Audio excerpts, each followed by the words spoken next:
One of my biggest beefs with carnivore dieters, I think the first carnivore dieter I saw on YouTube was Frank Tufano, who was encouraging the consumption of things like raw sheep brain and crap like that. And one of my biggest problems is what made people human? Well, there's a lot of evidence to support that cooking is what made people human. Now, you have to remember, an enlarged brain requires more energy. Cooking food allows you to absorb more energy from the food. Now, of course, meat is a high-energy food, primarily from fat, but primarily what the brain runs on is actually glucose, which is sugar, which comes from plants. Another thing that you have to understand is the energy for the brain is only half the story. There was also sexual selection for bigger brains, because bigger brains were needed to nurture and care for more properly the children.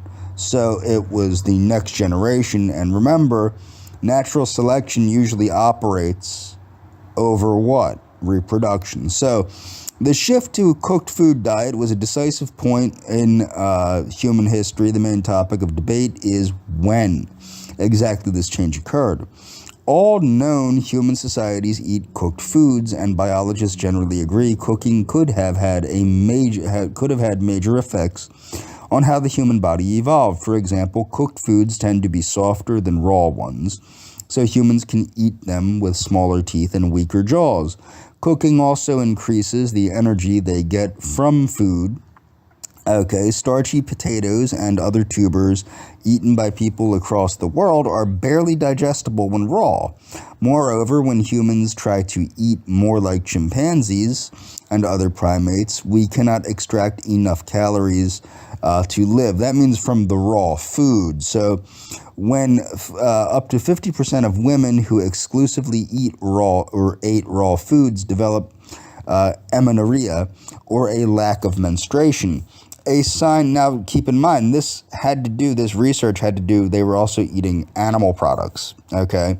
So this is a lack of menstruation, a sign the body does not have enough energy to support a pregnancy. A big problem from an evolutionary perspective. Such evidence suggests modern humans are biologically dependent on cooking. But at what point in our evolutionary history was this strange new practice adopted? Some researchers think cooking happened relatively new. It was relatively recent, 500,000 years or so ago. The archaeological record becomes fragile, so it's harder to find proof of fires, but anthropologist Richard Wrangham has proposed cooking arose before 1.8 million years ago, an invention of our evolutionary ancestors. If the custom emerged this early, it could explain a defining feature of our species, the increase in brain size that occurred around that time. What is the connection between cooking and brains? Understanding how and why our brains got so big has been a major puzzle, because such a brain is metabolically expensive. Remember, I was talking about how food, in nature, food is economics. So it's metabolically expensive. It costs a lot of energy to have a big brain with a lot of intelligence. In fact, the brain needs more energy than any other organ for its size. Although it might seem being smarter is always better, having a big brain exerts a high toll. Ancestral humans may have compensated for this energy cost by cooking food. Like all ideas about human evolution of blah, blah, blah. Fossils show the teeth and digestive tract of Homo erectus decreased in size around the same time brain sizing increased. So the teeth and jaws and digestive tract decreased in size at the same time that the brain size increased. This evidence likely means that Homo erectus started eating softer, higher quality foods, although not necessarily cooked. New archaeological research has also continued to push back the earliest known date for the control of fire. For example, traces of purposeful fire have been found at Wonderwerk Cave in South Africa, and they've been dated to more than 1 million years ago.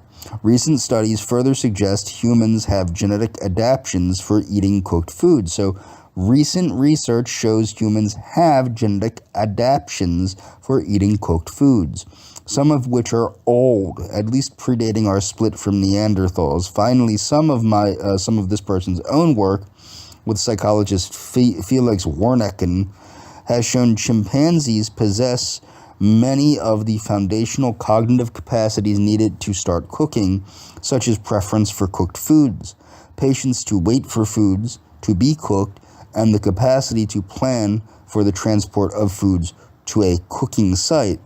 These data mean ancestral humans likely shared the same abilities and could have started cooking rapidly after gaining the ability to control fire. These converging pieces of evidence point to an earlier date for the adoption of cooked food, in line with Wrangham's proposed timeline. But many exciting questions remain, blah, blah, blah. Okay, so I'm going to move on now. So you might remember I did a series of videos called The Dietary Wisdom of the Great Apes. Okay, and I stand by that. But what did the diet of our pre-human ancestors look like? Well, the diet of known human ancestors varies dramatically over time, strictly speaking, according to evolutionary anthropologists and archaeologists.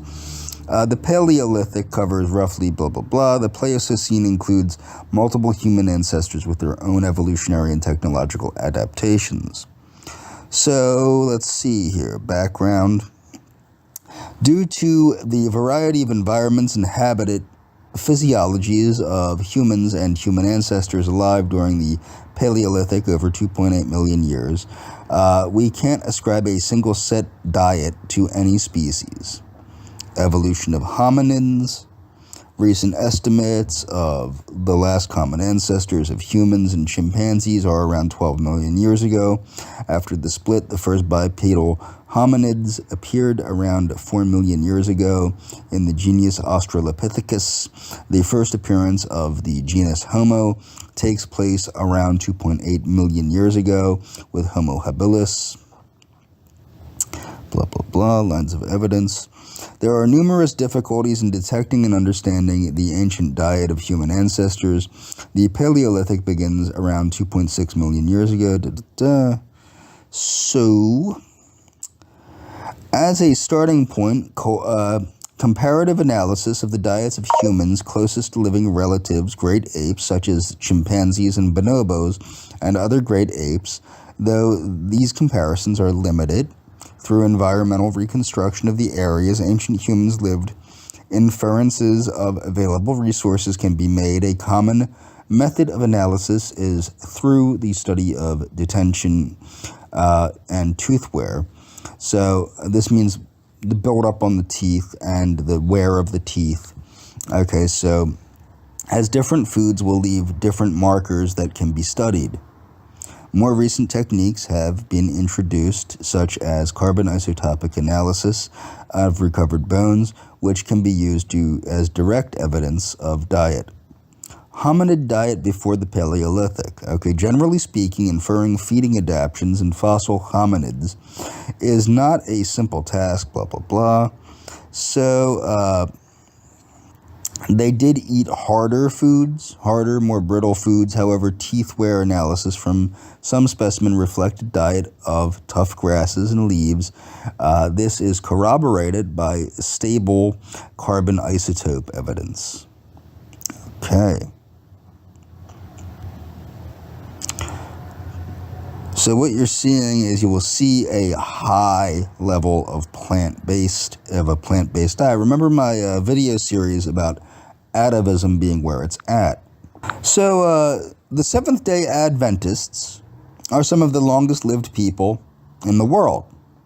Now, the founder of the Seventh-day Adventist Health Ministry was Ellen G. White, and she wrote, "Grains, fruits, nuts, and vegetables, in proper combination, contain all the elements of nutrition, and when properly prepared, they constitute the diet that best promotes both physical and mental strength." So keep that in mind. It can be even more simple than what some people think. So I already talked about in my previous video about Jack LaLanne's view and Adele Davis's view. So grains, fruits, nuts, and vegetables in proper combination contain all the elements of nutrition, and when properly prepared, they constitute the diet that best promotes physical and mental strength. Now, you might say that sounds like religious kookery, okay? And it very well could, except for the fact that the longest-lived people in the world from the blue zones eat in this fashion. So what are the blue zone diets? Okay, well, blue zone is a term for regions of the world where people tend to live longer, often reaching up to age 90 and even age 100 and beyond. Currently, there are 5 known blue zones: Okinawa, Japan; Icaria, Greece, which they spelled wrong; Sardinia, Italy; Nicoya, Costa Rica; and Loma Linda, California. Research shows that while aging is influenced by your genes and can vary from person to person, external factors can greatly affect how you live.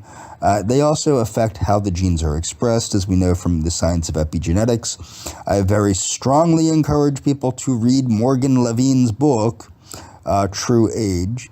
Now, these may include diet, lifestyle, stress, and social environment. Though these blue zones are scattered all over the world, their diets and lifestyles share some similarities. For example, people in these areas tend to exercise more and eat lots of vegetables, nuts, whole grains, and legumes. Remember what Ellen G. White said the ideal diet was: vegetables, nuts, whole grains, and legumes, okay?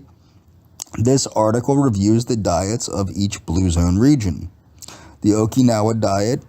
Okinawa is a region of the world of the islands called the Ryukyu Islands in the south of Japan. The Okinawa diet refers to the eating pattern its residents traditionally follow. Okinawans are among the world's longest living people. The diet is low in calories yet dense in nutrients.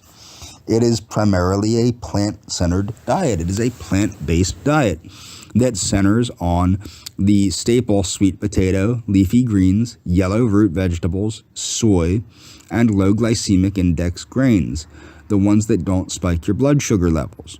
By prioritizing these foods, the Okinawan diet is rich in vitamins and minerals. It's also packed with antioxidants, which help fight free radicals and reduce the risk of age-related chronic diseases. While the Okinawa diet is not strictly vegetarian, people consume animal-based foods sparingly. Keep that in mind, they consume animal-based foods sparingly. The same is true of processed foods and sweets. They eat processed foods and sweets sparingly. Here's a list of the staple foods and foods to avoid when following a traditional Okinawan diet. Foods to eat on an Okinawan diet are vegetables, which include sweet potato, bitter melon or goya, bamboo shoots, cabbage, white radish, Chinese okra, pumpkin, carrots, and burdock. Legumes, primarily soy and soy products such as tofu, miso, and natto. Grains, millet, noodles, and rice. Meats and poultry, lean cuts of pork, chicken, and occasionally goat. Fish and sea vegetables. Fish, algae, kelp, and other seafood and other seaweed. Condiments, turmeric, and various herbs and spices instead of salt. Foods to avoid: dairy, milk. So you're not going to eat any of this on an Okinawan diet. Don't eat milk, yogurt, cheese, or butter. Meats and poultry to avoid would be beef, processed or cured meats, and eggs. Other cooking oils. So others to avoid are cooking oils, fruits, sweets, nuts, and seeds. To get the best of the traditional Okinawan sweet potato, try this okay, never mind. Sardinian diet. The island of Sardinia is located west of the Italian peninsula in the Mediterranean Sea. It is said to be the home to the longest-lived men. The Sardinia diet is a variation of the Mediterranean diet, also called the Sardo-Mediterranean. That's associated with preventing chronic age-related diseases. The Mediterranean diet is characterized by a wide variety of fruits and vegetables, minimally processed whole grains, and legumes, nuts, and olive oil as main fat sources. Remember what Ellen G. White said the ideal diet was. Okay, moderate fish consumption and low intake of dairy, alcohol, and red meat. In contrast, the Sardinian variation includes higher intakes of olive oil, fish, milk, and dairy products, and alcoholic drinks. Some foods people eat and avoid on the Sardinian diet include foods to eat: vegetables, tomatoes, potatoes, sweet potatoes, onions, cabbage, zucchini, and carrots. Are you noticing any similarities here? Fruits: oranges, apples, bananas, dates, figs, and peaches. Legumes: fava beans, lentils, and chickpeas. Grains: barley and wheat for their traditional flatbread and pasta. Dairy: goats and sheep's milk, yogurt and cheese. Fish and seafood: sea bass, anchovies, octopus, mussels, clams, and lobster. Fats: olive oil and nuts such as almonds and hazelnuts. Herbs and spices: parsley, fennel, mint, bay leaves, celery, and garlic. Alcohol: Canonal red wine and myrtle liquor. Foods to eat occasionally: certain meats, beef, lamb, and pork. Sweets: honey, puff pastry, and candied orange peels. Foods to avoid: some meats and poultries, including processed or cured meats. Processed foods: sugar, sweetened beverages, refined grains and oils, and ready-to-eat foods and snacks. These should be avoided, of course. Okay, so what about the Icaria diet or Icarian diet? There, they spelled it correctly. Icaria is a small Greek island located in the Aegean Sea. The Icaria diet is also a variation of the Mediterranean diet with a higher intake of coffee, potatoes, and full-fat dairy products. However, it still emphasizes fruits, vegetables, olive oil, cereals, and legumes, while keeping a low consumption of meat products and moderate intakes of wine. Foods to eat and avoid on the Icarian diet include, vegetables: tomatoes, carrots. Again, are you noticing anything similar here? Tomatoes, carrots, potatoes, broccoli, spinach, kale, and wild greens. Fruits: apricot, figs, plums, pomegranate, berries, kiwi, oranges, lemon, and watermelon. Legumes: beans, chickpeas, and lentils. Grains: whole grain cereals and bread. Dairy: goat's milk, yogurt, and cheese. Fish and seafood: sardines, salmon, trout, and herring. Fats: olive oil and nuts, including almonds and walnuts. Herbs and spices: mint, rosemary, sage, mugwort, garlic, thyme, basil, and oregano. Beverages: boiled Greek coffee. And now this is the thing. Greek coffee, like Armenian coffee, is like a fine powder that you mix in hot water. And red wine. Sweets: honey. Foods to eat occasionally: some types of meat: beef, chicken, goat, and pork. Foods to avoid: processed or cured meat such as ham or sausages. Processed foods: soda.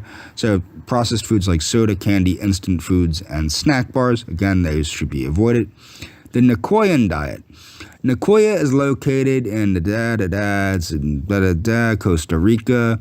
Foods to eat on the Nicoyan diet: plantain, yucca, squash, PG bell pepper or behi, bell peppers, onions, cabbage, tomatoes, and cucumbers. Fruits: tropical fruits such as papaya, banana, mango, and pineapple. Legumes: black beans and lentils. Grains: rice, corn, and whole grain bread. Dairy: soft and hard cheeses. Poultry: chicken and eggs. Fats: butter, avocado, canola, and sunflower oil.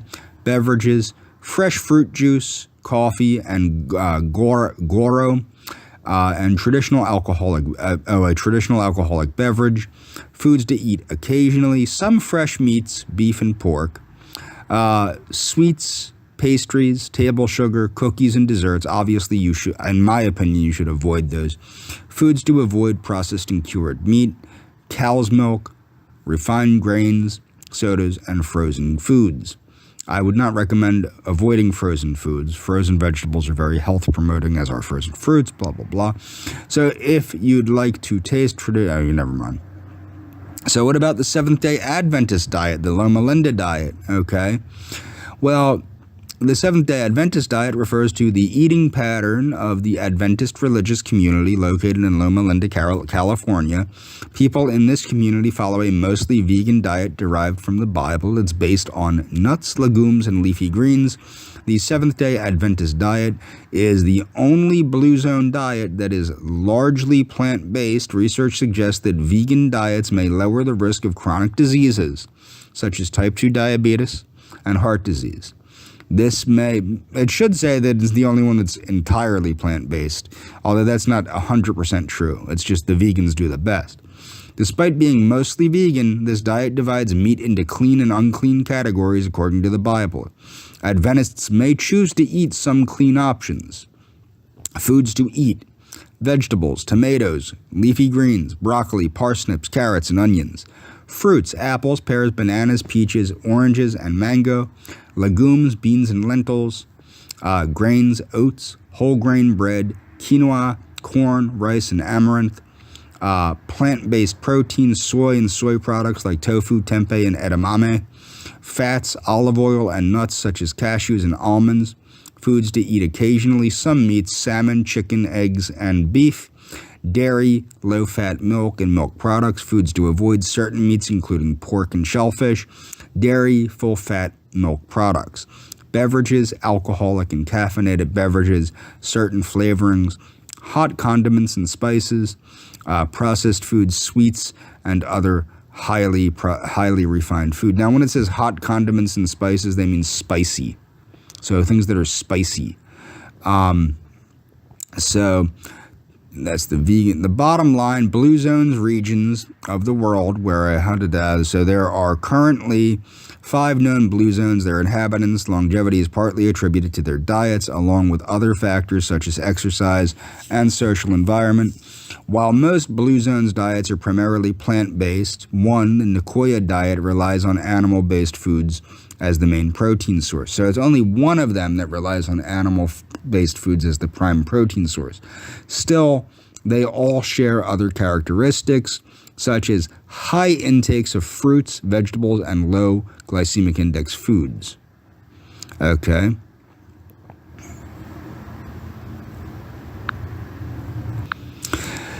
So why do people in the Blue Zones live longer than the rest of the world?